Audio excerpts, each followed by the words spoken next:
ঢাক বাজাচ্ছে, বলবে নি? হ্যাঁ রে লোকনাথ, কি সুন্দর ঢাক বাজাচ্ছে, মনটা কেমন ছটপট করে উঠছে, মনে হচ্ছে যেন মায়ের পুজো এসে পড়েছে।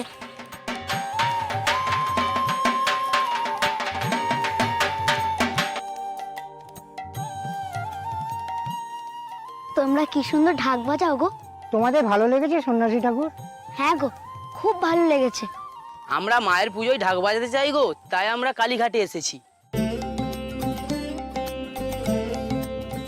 এ তো খুব ভালো কথা গো। শুধু মায়ের পুজো নয়, আমরা ঢাক বাজিয়ে মহারাজ কৃষ্ণচন্দ্রকেও খুশি করতে চাই। রাজামশাই খুশি হলে শুনেছি নাকি ভালো বকশিস দেন। তুমিই বলো না ছোট সন্ন্যাসী, উনি আমাদের বাজনা শুনে খুশি হবেন তো?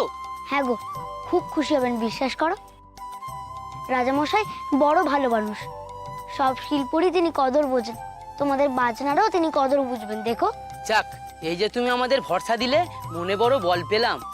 তবে যাই, মহারাজার কাছে যাই, ওনাকে খুশি করে যদি উপার্জন হয় তাহলে খুব ভালো হবে।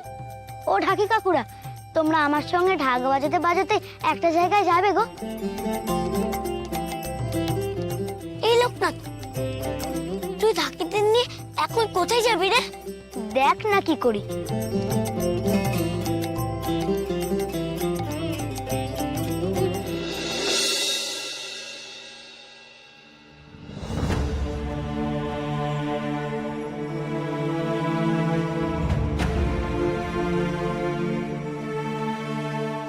শোনো, খাবারগুলো সব ঢাকা দিয়ে রাখবে, যাতে পরিবেশনের আগে ঠান্ডা না হয়ে যায়। এদিকে রান্না বান্না তো সব শেষ হয়ে গেছে দেখছি।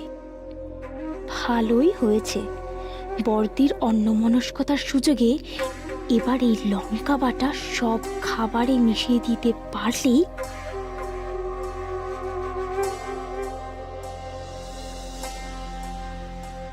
আমার কাজ শেষ। এই লোকনাথ আর কোনো খাবার মুখেই তুলতে পারবে না, আর যদিও বা তোলে তো ছালে জ্বলে পুড়ে মরবে। একি বর্দি, তুমি এত সব কিছু একা একা করছো কেন? আমাকে ঢাকলেও তো পারতে, আমি কি একটু সাহায্য করি? আয় ছোট বোস, দেখ না সব হয়ে গেছে, শুধু এই ফলগুলো কাটা বাকি আছে। এই ফলগুলো সুন্দর করে ধুয়ে রাখবে, এখন কিন্তু কাটবে না। বালক সন্ন্যাসী এলে তখন ফলগুলো কাটা যাবে। বড় রানীমা, পাঁচটা নামানোর আগে একবার দেখে নেবেন বলেছিলেন। ও হ্যাঁ, আমার তো খেয়ালই ছিল না। ছোট, তুই একটু বস, এই খাবারগুলো দেখ, আর দেখিস ঢাকা দেবার আগে যেন কিছু না পড়ে। আমি এক্ষুনি আসছি বোন।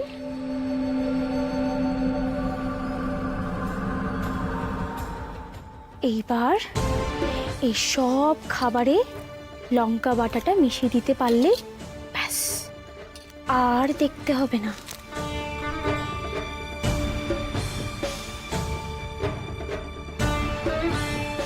বড় রানী, সর্বনাশ, মহারাজ নিজে হেসেলে ঢুকে এসেছেন।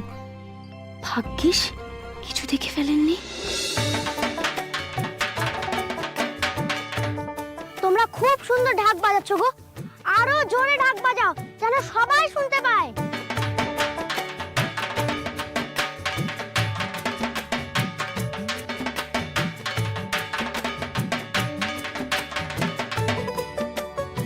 শোনো শোনো শোনো, যে যেখানে আছো, আজ এই অঞ্চলের রাজা প্রজা দরিদ্র ধনী বালক বৃদ্ধা মহিলা পুরুষ, যে যেখানে আছো, আজ মায়ের কাছে পাত পেরে সবাই ভোজ খাবে। তোমরা কিন্তু সময় মতো মায়ের দাওয়াতে চলে এসো। ও, এবার আমি বুঝতে পেরেছি তুই ঢাকি ভাইতে কেন নিয়ে বেরিয়েছিস। চলো গো ঢাকি ভাইরা, সবাইকে খবর দিতে দিতে যেতে হবে যে। চলো। বড় রানী কোথায় তুমি? বড় রানী, তোমার রান্নার আয়োজন কদ্দূর? মহারাজ, আপনি হেসেলে? হ্যাঁ, ওই ছোট সন্ন্যাসী কত কিছু করেছে আমাদের জন্য, আজ আমরা তাকে নিমন্ত্রণ করে খাওয়াচ্ছি, তাই এটুকু তদারকি না করলে চলে? কেন আমার ওপর বুঝি আপনার ভরসা নেই? এই ছি ছি ছি ছি, তা কি করে বলি? আমি জানি তুমি থাকতে আমার কোনো চিন্তা নেই বড় রানী।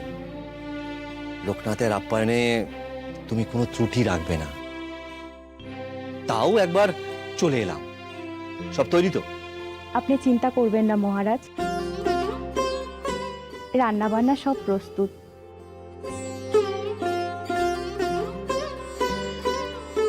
এখন শুধু তার আসার অপেক্ষা। কিছু মনে করবেন না মহারাজ, আপনি আর বর্দি একটু বেশি আশা করে ফেলছেন না তো?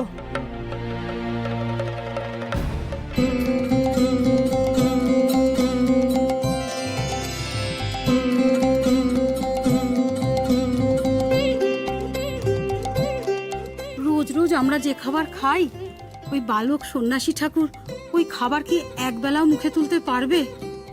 এত সামান্য আয়োজন। সেও তো সন্ন্যাসী মানুষ, কুতকুড়ো সাকান্ন যা পায় তাই খায়, তাও আবার নিজেরা ফুটিয়ে। আজ তবু আমরা ফুটিয়ে দিয়েছি, ছোট সন্ন্যাসী ঠাকুর এই খাবার খুব তৃপ্তি করে খাবে। কিন্তু বেলা হয়ে গেল, এখনো সে এলো না কেন দিদি? আমাদের নিমন্ত্রণ রাখবে তো? আসবে আসবে, মা বলে ডেকেছে যখন, তখন ঠিক আসবে। আমাদের কখনো দুঃখ দিতে পারে? আসবে আসবে, লোকনাথ আসবে। এ তুই কি বলছিস ছোট? আশা ভঙ্গ হতে যাবে কেন? না মানে বর্দি, তুমি তো নিজেই বললে না যে লোকনাথ আসবে কিনা সে কথা নিশ্চিত করে কিছু জানায়নি। আর সে যদি না আসে তাহলে তো তোমরা কষ্ট পাবে, আর তোমরা কষ্ট পেলে যে আমারও ভারী কষ্ট হবে, তাই না? কিন্তু সে যে আসবে না তা তো নিশ্চিত করে জানায়নি ছোট রানী। বর্দি তো লোকনাথের জন্য চপচস্য রান্না করে সাজিয়েছে, আমার আর কি। বর্দি তার সমস্ত পরিশ্রমের মূল্য পেলেই ভালো। শুনেছি মন্দিরে নাকি ওই বালক সন্ন্যাসীর খুব রমরমা, সে আবার তাচ্ছিল্য করে আপনাদের নিমন্ত্রণ না অগ্রাহ্য করে। না না ছোট, তুই তাকে চিনতে ভুল করেছিস। সে আসবে, সে ঠিক আসবে। সে আমায় রানীমা বলেছে, মায়ের চাঁদকে সে কখনো কষ্ট দিতে পারে না, কখনো না। ওর নাম যে লোকনাথ, লোকনাথ কি কখনো লোকের মনে কষ্ট দিতে পারে? বড় রানী, তুমি ওর জন্য থালা সাজাও, আমার বিশ্বাস ও আসবে। হ্যাঁ মহারাজ, আমি এক্ষুনি থালা সাজিয়ে ফেলছি।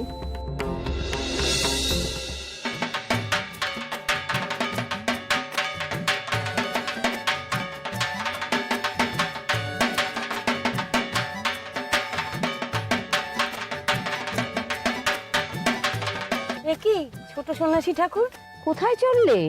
তোমার জন্য আমরা ভাত বেড়ে বসে আছি, তুমি আসবে না? আমাদের রান্না খাবে না বাবা ঠাকুর? খাবো গো খাবো, তোমাদের সবার হাতের রান্না খাবো, কিন্তু এখানে নয়। এখানে নয় তো কোথায়? কেন? মায়ের ভোজ সভায় মন্দির প্রাঙ্গণে। তোমাদের সবাইকে কিন্তু ওখানে আসতেই হবে। ওখানেই আমি সবার হাতের রান্না খাবো। মায়ের সব সন্তানরা মায়ের পায়ের কাছে বসে খাবে। তুমি কি বলছো?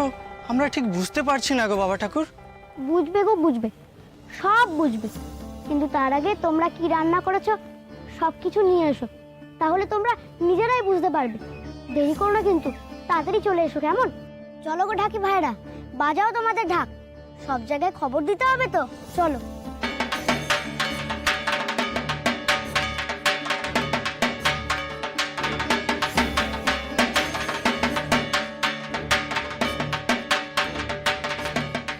হ্যাঁ দিদি, কিছু বুঝতে পারলে সন্ন্যাসী ঠাকুর কি বলে গেল? না, তা বুঝিনি বটে, তবে যা বললো তাই করি, চলো আগে।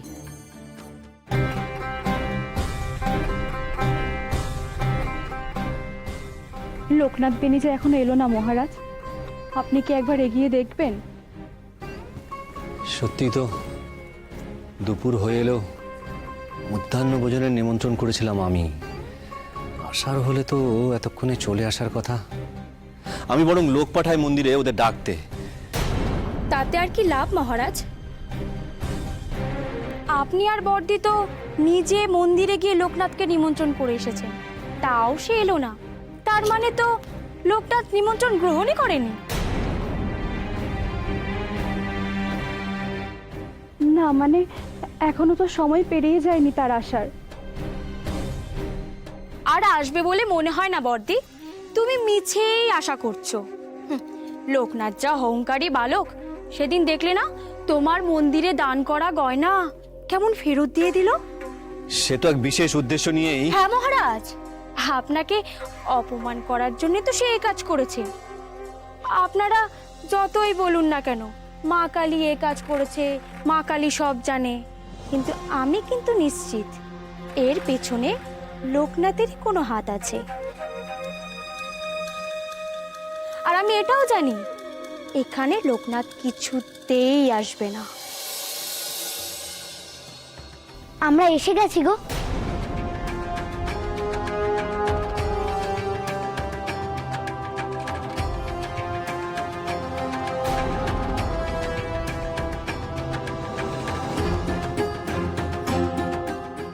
এসেছো তোমরা? এসো বাবা, এসো। আমি বলেছিলাম না ছোট সন্ন্যাসী ঠিক আসবে। সত্যি আমি খুব খুশি হয়েছি তোমরা এসেছো বলে।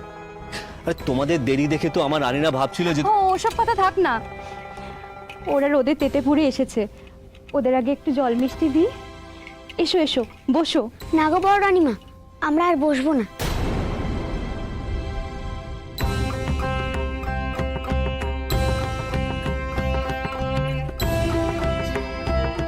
বলেছিলাম না বর্দি, লোকনাথ তোমার হাতের রান্না খাবে না। আমি খাবো গো। তুমি এত স্বাদ করে আমাদের জন্য রান্না করেছো, আর আমরা না খেয়ে থাকতে পারি বলো? কিন্তু এখানে খাবো না, মন্দির প্রাঙ্গণে বসে খাবো।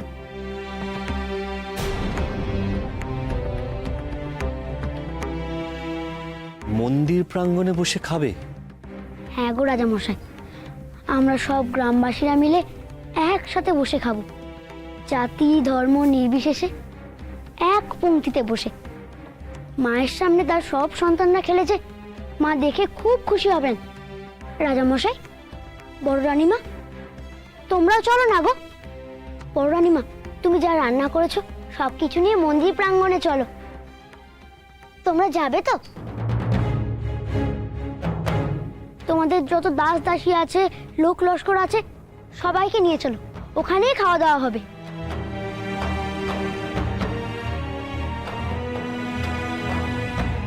এসব কি বলছে ছোট সন্ন্যাসী? আপনি রাজা, আপনি সবার উপরে, আর আপনি নাকি এই গরিব দাস দাসীদের সাথে এক আসনে বসে খাবেন? মানুষ কেউই ছোট নয় ছোট রানী, যে প্রজাদের সঙ্গে বসে খেতে পারবো না। ওরাও মানুষ, আমিও মানুষ, আর মায়ের সামনে তো সবাই সমান। না না মহারাজ, আপনি বুঝতে পারছেন না, লোকনাথ আপনাকে বোকা বানাচ্ছে। ও আসলে অন্য কোনো জায়গা থেকে পেট ভরে খেয়ে এসে এখানে খেতে পারবে না বলে এইসব অজুহাত দেখাচ্ছে। না গো ছোট রানীমা, আমি এক বর্ণ মিথ্যে কথা বলছি না। এগুলো যদি তুমি দেখতে চাও, প্রমাণ পেতে চাও, তাহলে মন্দির প্রাঙ্গণে চলো, ওখানে গেলেই সবকিছু বুঝতে পারবে। আমরা কিন্তু তোমাদের জন্য অপেক্ষা করব, সময় মতো চলে এসো কিন্তু। এবার তবে আমরা আসি, চলবে নি?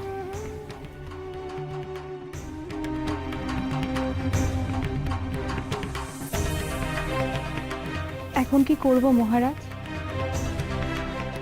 লোকনাথ যেটা বললো সেটাই করে দেখা যাক নাকি। তুমি তোমার রান্না করা খাবারগুলো নিয়ে যাওয়ার ব্যবস্থা করো, আর সবাইকে তৈরি হতে বলো বেরোনোর জন্য।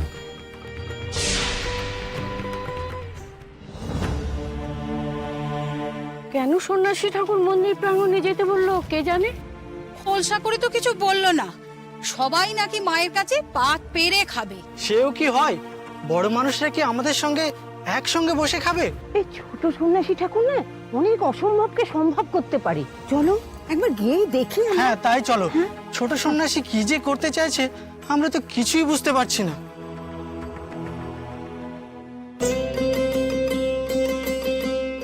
ছোট সন্ন্যাসী ঠাকুর, আমরা এসে গেছি। যা যা রান্না করেছি এতে সব নিয়ে এসেছি। খুব ভালো করেছো গো, তোমরা এসে গেছো। নাও এবার তোমরা বসে পড়ো, আমি খাবার পরিবেশন করে দেবো আর তোমরা খাবে।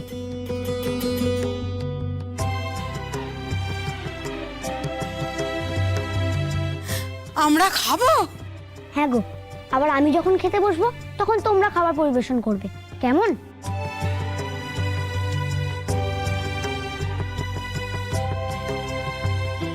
আমরাও এসে গেছি লোকনাথ।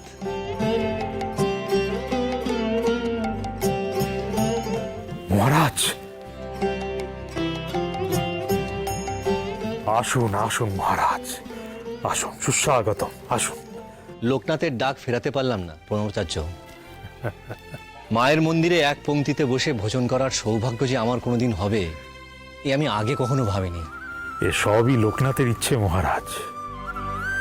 না গো রাজামশাই, সবই মায়ের ইচ্ছে।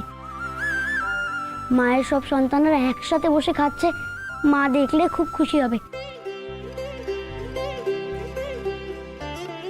এসো বড় রানীমা, এসো রাজামশাই, তোমরা সব খাবারগুলো রাখো গো, আমি আজ সবাইকে পরিবেশন করব।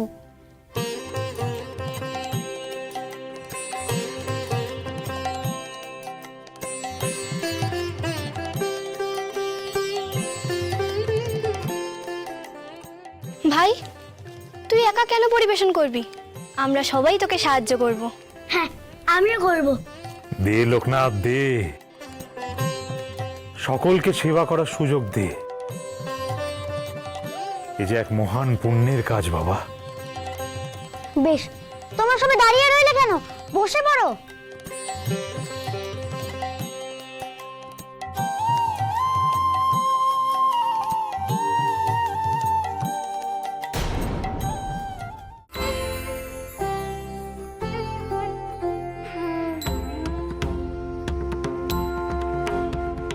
হতাশার আশা তুমি মুখ মুখে ভাষা, সব ঠায় বিলিয়েছ শুধু ভালোবাসা। হতাশার আশা তুমি মুখ মুখে ভাষা, সব ঠায় বিলিয়েছ শুধু ভালোবাসা। ত্রিকালদর্শী প্রভু দিও মোরে সাথ, ত্রিকালদর্শী প্রভু দিও মোরে সাথ।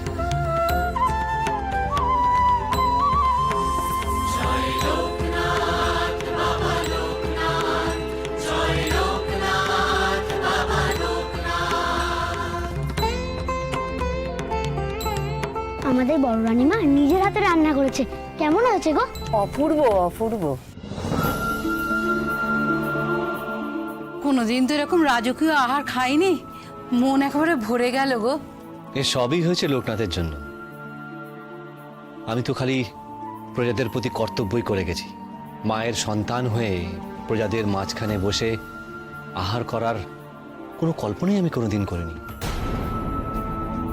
আজ তোমরা যদি সবাই মিলে খাবার খেয়ে তৃপ্ত হও তাহলে আমি নিজেকে সত্যিই ধন্য মনে করব। লোকনাথ,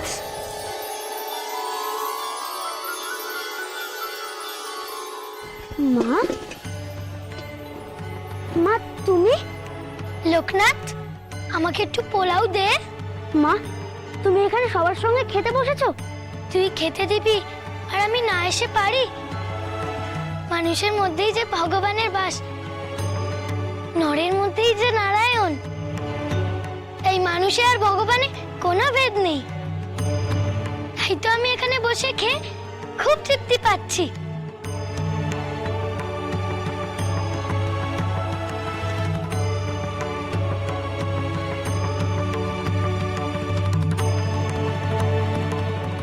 খাও মা, খাও, মন ভরে খাও।